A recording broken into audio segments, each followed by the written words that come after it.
Hey, what's going on, everybody? Today I'm going to go over how to set up QoS, or quality of service, on an Edgerouter. A few of the reasons why you might want to do it, and just kind of how to set it up. Now, quality of service is a very, very, very deep topic. I have an 800-page book behind me on just quality of service. If you're looking for a video for the complete dry theory and ins and outs of QoS, this is not going to be it. This is just going to be more of a practical application on how to get it set up on an Edgerouter, which is pretty simple, but the Edgerouter can actually get surprisingly deep into QoS as well. But you will see as we get going, we're not going to use the very advanced options. Now, first, as always, let's go to the whiteboard and kind of just have an overview of what we're going to do here, what quality of service is and why you would even want to use it. So QoS at its core is just mainly a way to prioritize certain traffic or limit certain traffic. And typically these two are kind of referred to as bandwidth shaping or policing. Usually if you're setting a hard limit on traffic or you're cutting off a certain traffic to not use as much bandwidth, that's called policing. And if you're kind of divvying up the bandwidth to be fair or letting only certain traffic have priority, then that's more shaping of the bandwidth. But that's just semantics in the whole quality of service theory, which I said we're not going to go into. So basically, let's say we have our network and we are paying for a 10.5 connection. So that's 10 megabits download, 5 megabits up. And say we got all of these devices. And say that one of them is watching Netflix, and we got you over here trying to play a game like, say, League of Legends or something. You're probably going to notice that your game is going to perform very poorly because Netflix is going to be taking up that full 10 meg download and your computer is just going to be fighting with it for the available bandwidth. While Netflix is downloading, your game is not really downloading at its speed that it wants to. And if you're playing your game at the speed you want to, maybe Netflix is not going to be having as much bandwidth as it needs. So this is something you can use quality of service for, to kind of prioritize these, make it a little more even. In a perfect world, you would want to make it to where your Netflix is pulling 5 megabits and your League of Legends is pulling 5 megabits, and they don't ever have to fight each other for that bandwidth. They're both allocated 5 megabits. Another example would say maybe somebody on your network is using BitTorrent and downloading a whole bunch of crap, and you're trying to watch Twitch and it just keeps buffering. And that's because the BitTorrent downloads are taking up all of the available bandwidth, and your Twitch now has none that it can use. So also with quality of service, we can kick down whoever's torrenting, say cap them to 1 megabit, and leave the other 9 for everyone else on the network to use. And just kind of my final example, the thing that quality of service is most used for in a business environment is for phones. So phones will use a certain type of traffic, and that's VoIP traffic. And basically you can tell your devices to recognize which traffic is voice and give that priority over all other traffic. So that even if you do have people on the network hogging up all the bandwidth, your phones and your voice traffic are always going to have available bandwidth. The data will take the back seat to any type of voice traffic. Now, all of this sounds good and awesome and great, but how exactly would you even accomplish this? And as you'll see, there's many different ways that we can do these things, but it pretty much all comes down to traffic classification. You're going to classify certain types of traffic depending on any number of parameters that you want, be that source IP, even source MAC, destination IP, protocol, subnet, port, application. There's many, many different ways to classify traffic for quality of service. And once you've classified it, then you can apply your rules to it, be that limiting the bandwidth, be that sharing the bandwidth, be that increasing the priority, whatever. But first you classify it and then you apply rules to it. Now with the Edgerouter, we're really just going to make a broad classification and apply a rule to it. If you were working in an enterprise environment, you could attach what's called tags to each one of these classifications, like DSCP values or cost values, and you can get really crazy complicated and down into the weeds with it. But forget I said any of that. Let's just go ahead and go to the Edgerouter and actually kick this thing off. So here I am on my home Edgerouter, and I'm in the QoS tab. And you can see we've got 3 sub-tabs here: Smart Queue, Basic Queue, and Advanced Queue, and I'm going to be going through all 3 of them. First, let's just kind of start with the Smart Queue. This is really almost the bread and butter of an Edgerouter. This is at least how I first got into Edgerouters, was for this feature. and it's pretty gaming oriented. So if you're a gamer, Smart Queue is probably what you're going to want to look at enabling, especially if you have a very low end connection. And I say very low end, like under 100 megabits. But basically what the Smart Queue does is it uses an algorithm called FQ and it's supposed to fight Bufferbloat, and really all it's concerned with is keeping your latency consistent. This will limit the bandwidth, but it limits the bandwidth so that it has leftover overhead so that you're not completely saturating your connection, and that all devices will still have low latency, even with a lot of usage. And what we can do is just kind of test this. So what you would do to configure this, you just give it a name. So we'll just say my gaming policy. You select your WAN interface, whichever interface on the Edgerouter is connected to the internet. For mine, that's Ethernet 0.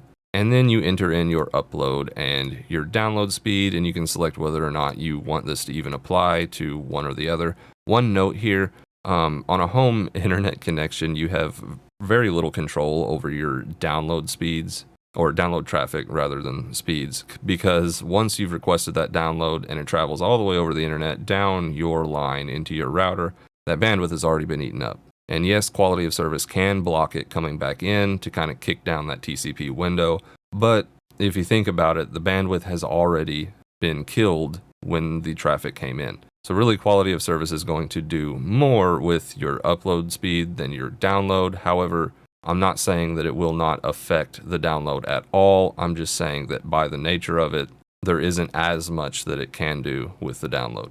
Now, the speeds that you would put in here are the speeds of your connection. That's either the speed that you're paying for, or the recommended way is to go run a speed test and see what speeds you get. So let's just go ahead and run a speed test just to see what kind of speeds we are working with here. And you can see we get 495 down and 498 up. Now I'm paying for a 500 up, 500 down connection, so that is exactly what I would expect. So for mine, I can either put in these exact speeds or probably just 500, 500. Now, one caveat here is that if you've watched my other videos on Edgerouter and you know about hardware offloading, then you know that enabling any type of QoS is going to disable hardware offloading. And once you do that, you're kind of limited on your speed. And Edgerouter is not going to be able to throughput very high speeds when offloading is disabled. So if you are enabling the Smart Queue on an Edgerouter X or one of the lower end Edgerouters, then you're probably only going to get like 120 to 200 megabits total throughput. So if I had an Edgerouter X on my connection here with 500, I could put in 500 for the upload and the download. It is not going to be able to keep up with that. The maximum that I would see is probably 100, 200, and the quality of service probably isn't going to work that well, just because the router is going to be struggling to keep up with the sheer amount of speed. So for this video, I'm just going to simulate that I have a 100-100 connection, because I know that my Edgerouter 4 can effectively police 100 megabits. But before I apply this configuration, let's take a look at the Bufferbloat, because that's what the Smart Queue is really designed for. And the place I go to test Bufferbloat is just go to Google and type in Bufferbloat test, and then click on Bufferbloat test by waveform. And once we're here, we can start a test. And what this does is it kind of does a speed test and latency test on your connection just as it is. And then it starts up a download and runs a speed test at the same time. So it'll see what the difference is in latency is with nothing running in the background and what it is with a download running. And now that it's done, we can see kind of our details. Now, I'm very lucky my connection is pretty good as it is, but you can see we started 12 milliseconds was my ping with nothing else running, and then once it started a background download, that went up by 13 milliseconds. And this is what Smart Queue is designed to fix. Now, I have seen this number on this connection as plus 60 or more. So really the goal is just to have the latency while a download is active be as close to the unloaded latency as possible. So let's go ahead and enable Smart Queue for 100-100. We're going to apply this configuration, go back to our Bufferbloat test, and you will see that the speed it tested at for some reason was way lower than the 500-500. Not really sure what that's about, probably just the server that this is using to test. But let's go ahead and run the test again with Smart Queue enabled. And here, now that it's done, you can see that with it enabled, our unloaded latency was still 12 milliseconds, but a background download and a background upload did not affect it at all. And that is the goal of this smart queue, is to have all of these be the same as if it was on an unloaded line. Now you'll also notice that the speed is way lower. Because I configured this to 100 up, 100 down, you might be wondering why it's only doing 80. And that is just because of the way the smart queue works. What it does is it uses that overhead, like I was talking about. It keeps a certain amount of that bandwidth blocked off from being used, so it has it in its back pocket in case things get saturated. So if you do enable smart queue, you are effectively going to bring your total speed down, because it's going to block off a certain amount and you're just not allowed to use it, and that is what keeps the ping consistent. But that is the goal here. And now that we've talked about smart queue, I'm going to go ahead and just delete this configuration and make sure that we don't have it applied at all. So, all right, looks like our configuration is gone. Let's move over to the basic queue tab. Now this is going to be more in line with how you would kind of configure quality of service on other devices. Basically, you just add a queue, specify a source and or destination. You can specify an application to classify, and then you set a rate for it. So I'm just going to mess around with this desktop here. So if we go to command prompt, do an IP config. This is the IP address for my desktop, so we're going to go ahead and apply these rules to that. So my source will be 10.88.13.88. I'm going to leave the destination blank because I don't care where I'm going to. I just want to limit this source to this speed, and I want to limit it to, let's say, 10 megabits. Now, once we have this information put in, we have to select a queue type, and there's 4 different ones we can choose from. Now, FQ Codal, we kind of already talked about. That's that smart queue algorithm. All these are different algorithms for how it deals with the traffic. But typically, if we're just going to limit a single host, we're probably not going to use FQ Codal. You can, if you want. That is the most advanced, but it's also the most processor intensive. HFQ is what's called host fair queuing. I'm not entirely familiar with it, but when I look at the page here, like if I bring up host fair queuing, I also get these different options. So you have to select the subnet, the maximum rate, and you can optionally specify the burst and the burst size. Now, when I look at this, it's almost like this is the rate of the entire line. So if I set this to 10 megabits, let's say I want every host in my 10.88.13.0/24 subnet to have a maximum rate of 1 megabits. Basically, the way this is supposed to work is that the rate you specify up here is the total rate that you want to police the traffic to, and then down here is supposed to be the rate that each client is guaranteed to have. And typically your first rule is not going to be a single host. That would pretty much be the same as down here. You would do the entire subnet. So the way I understand host fair queuing is it's more or less applied to an entire subnet, and it divvies out the bandwidth fairly between all of the hosts in it. Now, if I'm only going to do this to a single host, I'm probably going to use SFQ or PFIFO. And I forget exactly what S stands for in SFQ, but it's something fair queuing.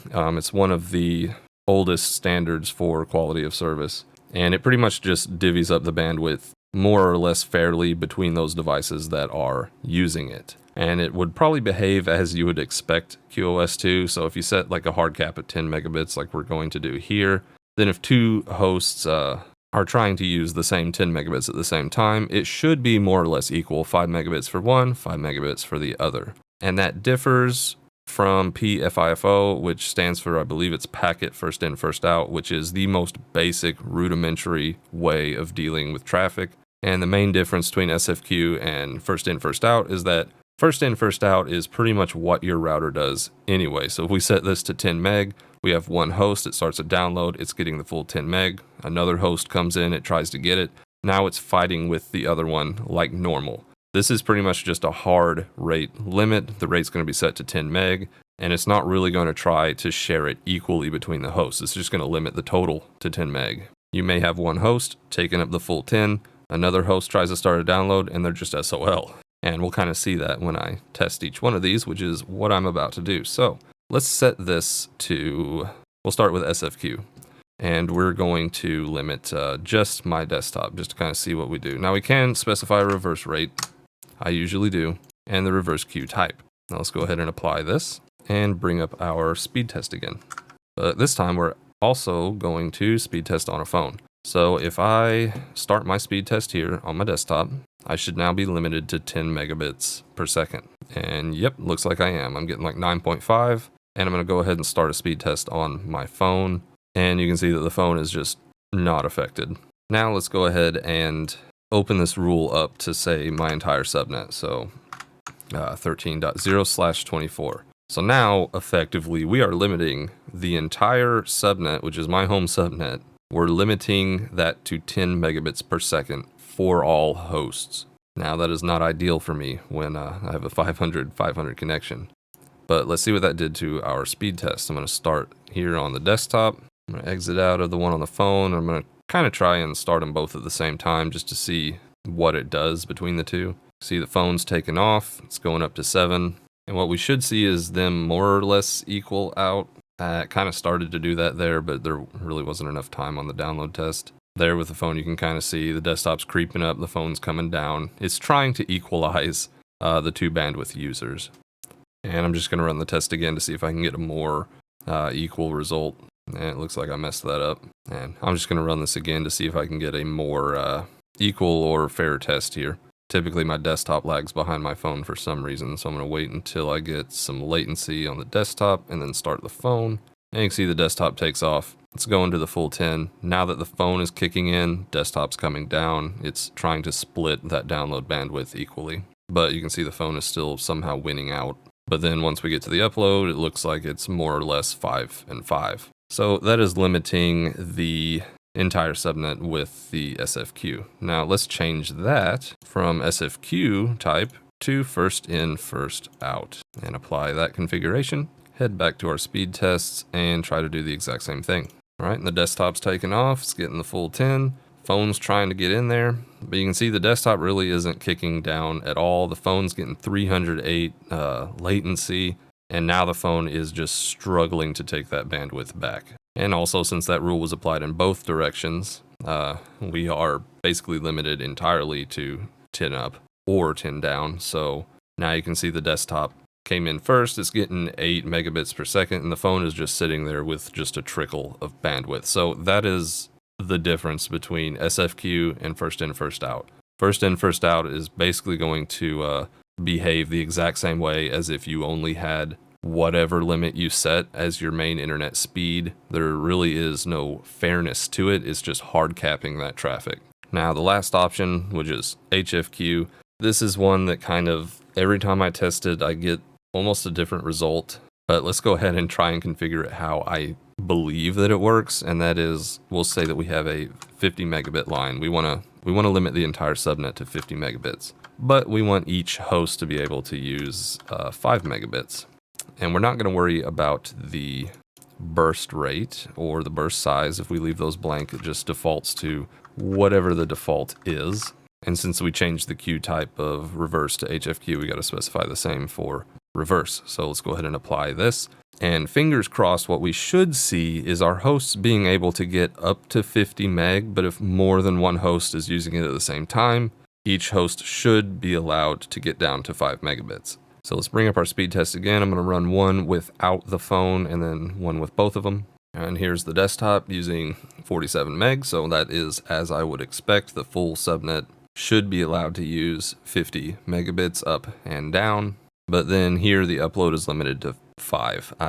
When I say I get different results every time I try HFQ, this is kind of one of those. I don't know why it's limiting the upload to the host specific speed instead of letting it use the entire subnets allotted like the download. I have no idea why, but let's go ahead and try both of these at the same time and see what we get. All right, desktop's already going. Now the phone is firing up and desktop's coming down. Phone's going up. Looks like it's trying to split them more or less equally. But then when we get to the upload, it looks like it's pretty much going to let both of them use the 5. So long story short of the basic queue tab and the different queue types, I would use HFQ if you're going to police an entire subnet. If you're only looking to limit a few hosts or something, or like an application, which I am about to test here in a second, I would use SFQ because that more or less balances different hosts trying to use that same traffic. And first in, first out, if you really just are either policing a single host or it's something like a torrenter that you really don't care if they get the bandwidth or not. Because as the name implies, first in is the person that's going to get to use that bandwidth that you set. And then also FQ Codal if you want to apply the low latency algorithm to it. Now, so far we have only classified traffic just based on the source IP address, but you can also classify based on the application being used. Now this, at least for me, is a little bit hit or miss. You can't always be sure what applications are in these predefined lists, which one are compatible with it and which ones aren't.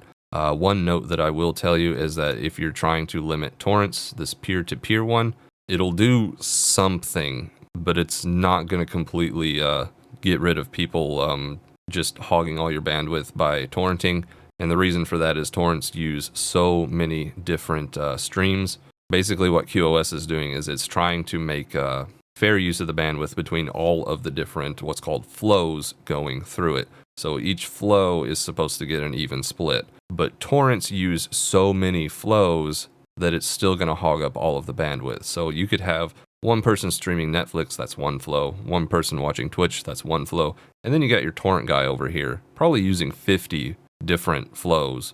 And he's still going to get the majority of the bandwidth and hog everything just because there are so many connections coming from that one machine. So if I was trying to limit somebody that was torrenting, which I have done before, I just do a source IP of whatever machine they are using or MAC, and then apply either SFQ or first in, first out to that single machine, limit it down to like 5 meg. But for this, let's go ahead and just classify any traffic that is streaming related, so streaming media.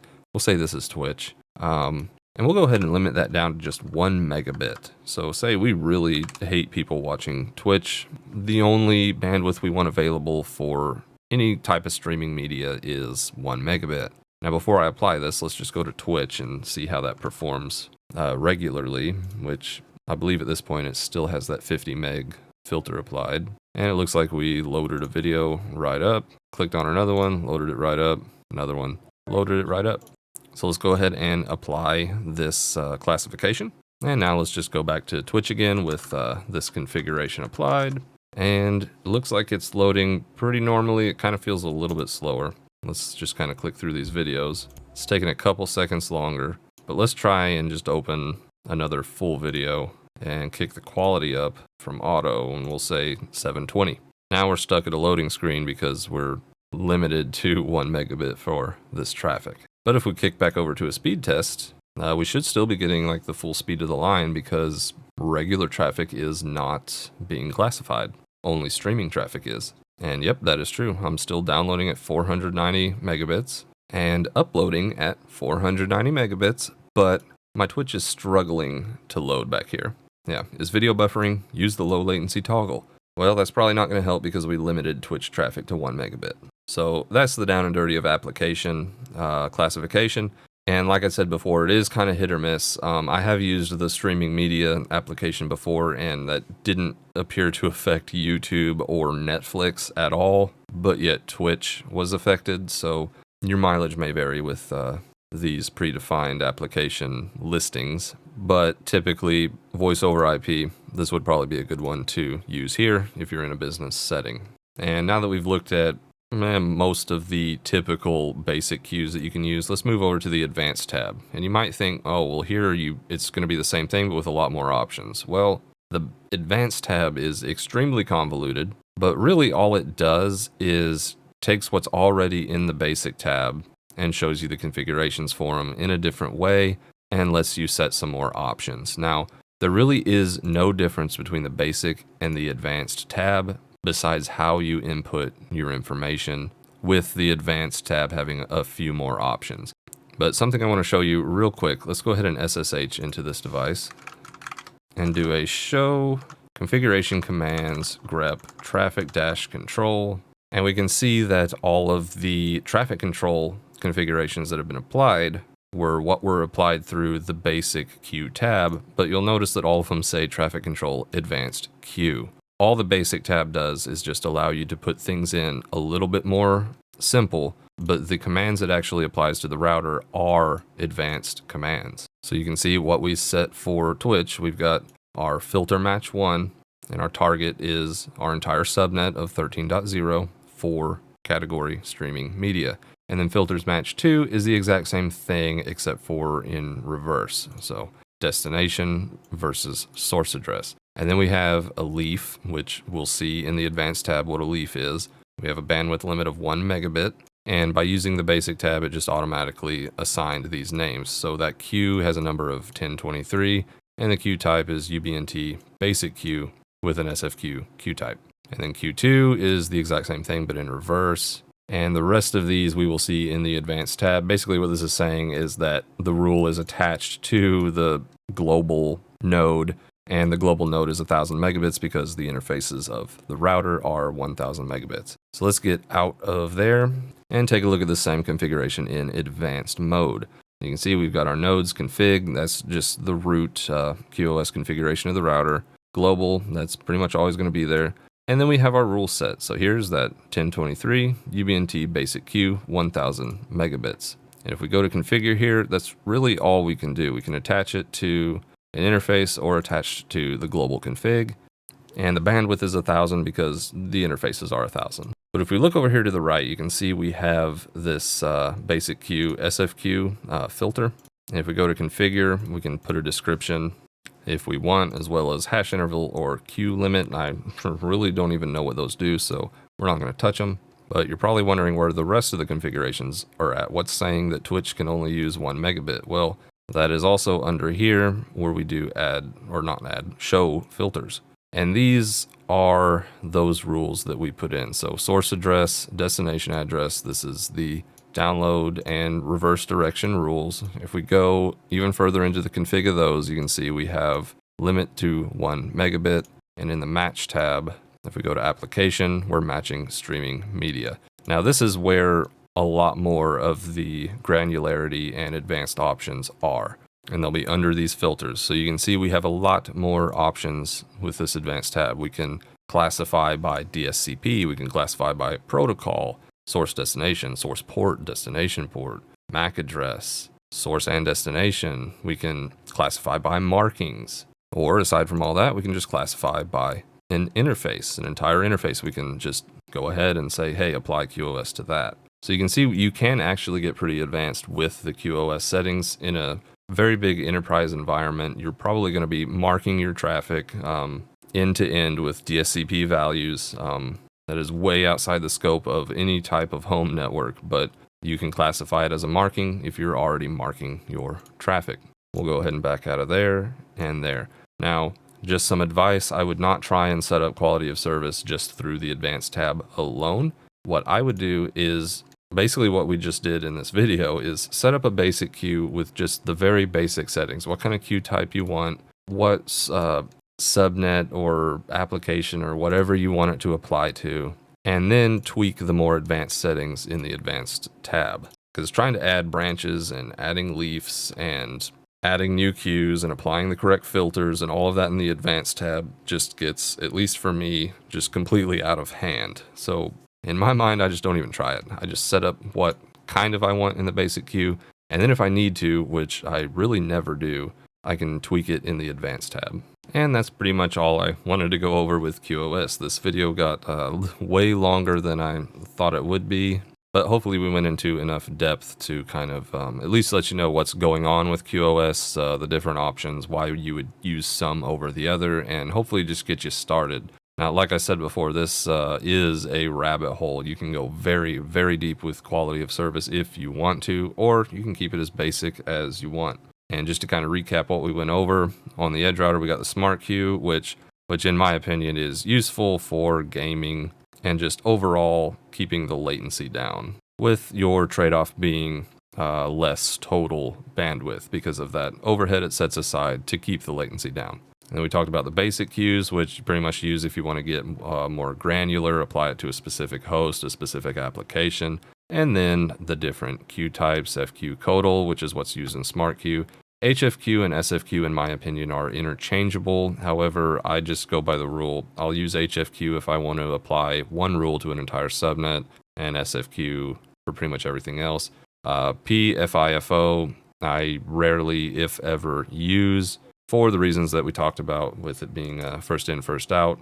It's not going to try and make that bandwidth fair at all. It's just going to hard limit it. And then the advanced tab, where pretty much you would go if you want to do the way more advanced stuff of like DSCP marking or classification based on MAC address, etc., etc. But like I said, hopefully you learned something, and as always, happy networking.